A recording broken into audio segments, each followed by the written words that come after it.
Hi dear friends, welcome back to Aadi's vlogs. അപ്പോൾ ഇന്നത്തെ recipe ഉണക്ക കൊഞ്ചും മാങ്ങയും കൂടി ചേർത്തിട്ട് കൊഞ്ചും മാങ്ങ റെസിപ്പിയാണ്. ഇത് ഉണക്ക കൊഞ്ചാണ്, ഉണക്ക ചെമ്മീൻ എന്ന് പറയും.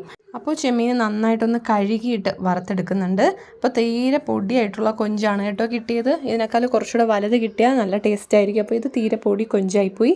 അപ്പോൾ ആ കൊഞ്ച് നന്നായിട്ടൊന്ന് വറുത്ത്, അപ്പോൾ അതിൻ്റെ വേസ്റ്റ് എല്ലാം ഒന്ന് കളഞ്ഞിട്ട് നന്നായിട്ടൊന്ന് വറുത്തെടുക്കുന്നുണ്ട്. അപ്പോൾ ഇത് വറുത്ത് മാറ്റിയതിന് ശേഷം നമുക്ക് മസാലയൊക്കെ തയ്യാറാക്കാം. അപ്പോൾ വീട്ടിൽ തന്നെ ഉണ്ടായ നല്ല നാടൻ മാങ്ങയിട്ട് കൊഞ്ചുമാങ്ങ കറിയാണ് ഉണ്ടാക്കുന്നത്.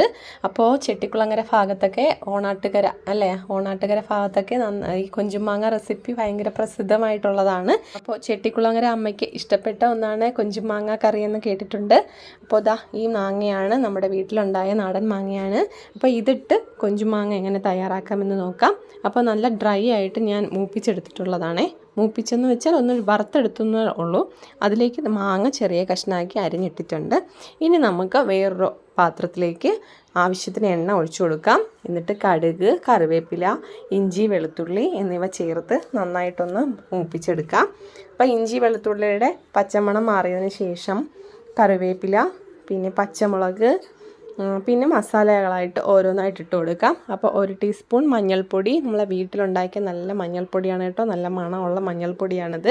അപ്പോൾ മഞ്ഞൾപ്പൊടി ഇട്ടിട്ടുണ്ട്.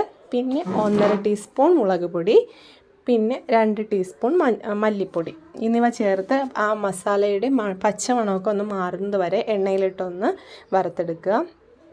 അപ്പോൾ എണ്ണയിലിട്ടൊന്നും മസാലയുടെ പച്ചമണം മാറ്റുന്നുണ്ട്. ഇതിലേക്ക് നമ്മൾ കഴുകി മാറ്റി വറുത്ത് വെച്ച കൊഞ്ചും മാങ്ങയും കൂടി ഇട്ട് കൊടുക്കുന്നുണ്ട്. അപ്പം ഈ മസാലയിലോട്ടൊന്ന് ഇട്ടാൽ മാത്രം മതിയാകും. ഇനി ആവശ്യത്തിന് ഉപ്പും ആവശ്യത്തിന് ഗരം മസാല, ഒരു 1.5 ടീസ്പൂൺ ഗരം മസാല പൊടിയാണ് ഇട്ട് കൊടുക്കുന്നത്. അതും കൂടി ഇട്ട് കൊടുത്ത് നന്നായിട്ടൊന്ന് വേവിച്ചെടുക്കാം. അപ്പോൾ 1 ഗ്ലാസ് ചൂടുവെള്ളവും കൂടെ ഒഴിച്ച് നന്നായിട്ടൊന്ന് വേവിച്ചെടുക്കണം.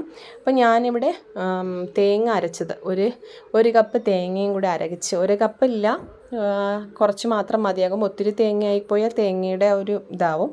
അപ്പോൾ കുറച്ച് തേങ്ങ ഒന്ന് അരച്ച് തേങ്ങാപ്പാൽ പോലെ നന്നായിട്ടൊന്ന് ആക്കിയിട്ട് അതിലേക്ക് 1 ഗ്ലാസ് വെള്ളവും കൂടെ ഒഴിച്ചു കൊടുത്തിട്ടുണ്ട്. അപ്പോൾ ഇത് നന്നായിട്ടൊന്ന് വറ്റിച്ചെടുക്കണം. അപ്പോൾ ഈ വെള്ളം ഒഴിക്കാതെ തന്നെ നമുക്ക് തേങ്ങയുടെ കൊത്തിട്ട് മാത്രം ഒന്ന് അടച്ച് വെച്ച് വേവിച്ചെടുക്കാം. ഇല്ല, കുറച്ച് ഗ്രേവി ആയിട്ട് വേണമെന്നുണ്ടെങ്കിൽ ഇതുപോലെ 1 ഗ്ലാസ് ചൂടുവെള്ളവും കൂടെ ചേർത്ത്, ഇപ്പം മസാലപ്പൊടിയാണ് കേട്ടോ ചേർത്തത്, ചൂടുവെള്ളവും കൂടെ ചേർത്ത് നമുക്ക് വേവിച്ച് വറ്റിച്ചെടുക്കാവുന്നതാണ്. അപ്പോൾ വറ്റും തോറും നല്ല ടേസ്റ്റാണ് ഈ ചെമ്മീൻ കൊഞ്ച് മാങ്ങ കറി.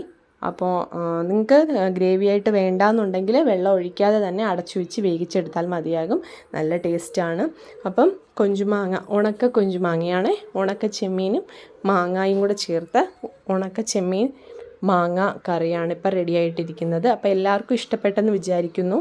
അപ്പോൾ ഈ റെസിപ്പി ഇഷ്ടപ്പെട്ടെങ്കിൽ ഷെയർ ചെയ്യുക, ലൈക്ക് ചെയ്യുക, കമൻറ്റ് ചെയ്യുക, സബ്സ്ക്രൈബ് ചെയ്യുക.